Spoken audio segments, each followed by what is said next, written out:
DILR.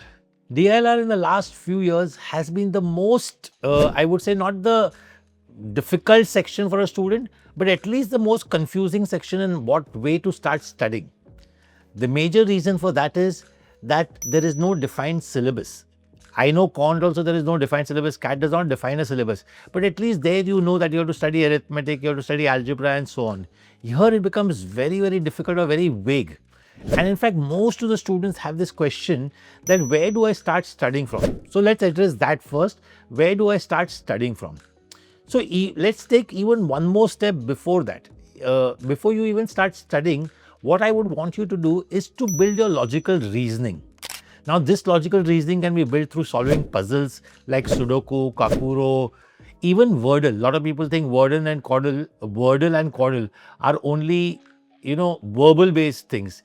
No, they also require a lot of logical thinking.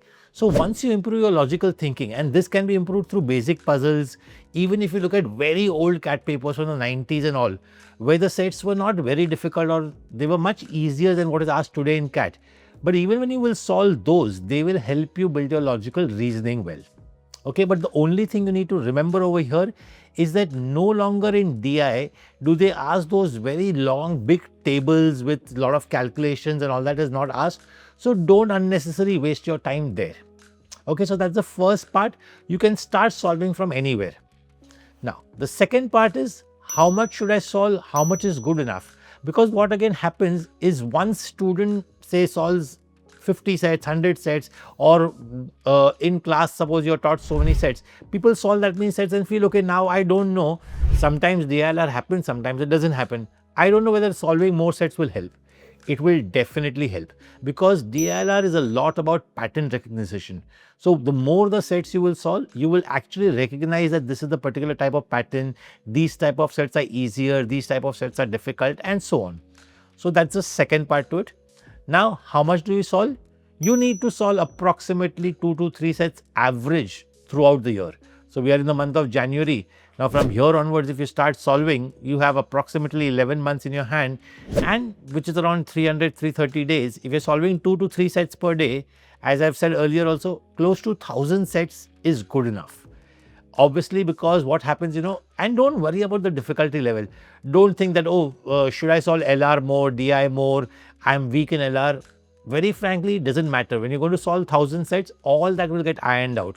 Automatically, sometimes you will come across easy sets, sometimes you will come across difficult sets, and sometimes calculation ज़्यादा होगा, कभी logic ज़्यादा होगा. In fact, CAT nowadays is asking these type of sets where there is logical DI, there is logic also and there is numbers also. So those are the types of sets you should focus on, missing value sets. All these things will really help you. Now, obviously, when you're an iQuanta student, you will be getting all these sets, on a dashboard. You have within the assignment, within the application classes, everywhere, the IIM ABC batch, you'll have all these sets. Besides that, as I said, you can solve all the past CAT papers and you can solve sets from there also. The mocks, the sets in the mocks will also become very important for you. Solve each and every set very carefully. Also, learn to make the right tables and the right representation of the data. Now, I have noticed this that how do you represent the data on your rough work sheet is one of a very, very important characteristics whether you will start doing better in DILR or not. So that is one thing which you need to learn. How do you learn that? You try it on your own and then always try to look at the video solution or how your mentor is solving that set, and then try and ask that mentor, sir or ma'am, how were you able to think that इस set में ये table चाहिए था या इस set में ये table चाहिए था? Like sometimes you make a table like tournaments where you try to make a table where there is A, B, C, D on the left also, means vertically also and horizontally also. So what type of table should I make? That becomes a very, very important criteria. Now comes the crux of DILR, selection of sets. It's the most important thing. And I'm telling you, if you start selecting sets post August, September, you will always find it difficult of identifying sets. And so hence what I should suggest is that whenever you start practicing, say, okay, you've decided I'm going to solve this exercise which has 4 to 5 sets. Take those 4 to 5 sets, give yourself an hour and say, I will try and maximize my score in 1 hour. That means you're forcing yourself right from day one to start selecting sets. Give them a rating, which is the easiest set out of these 5 I feel, which is the most difficult set.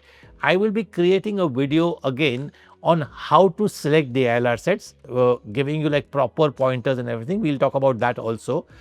Now, but right now you can start giving it a rating to the set and then see whether actually that rating worked or not.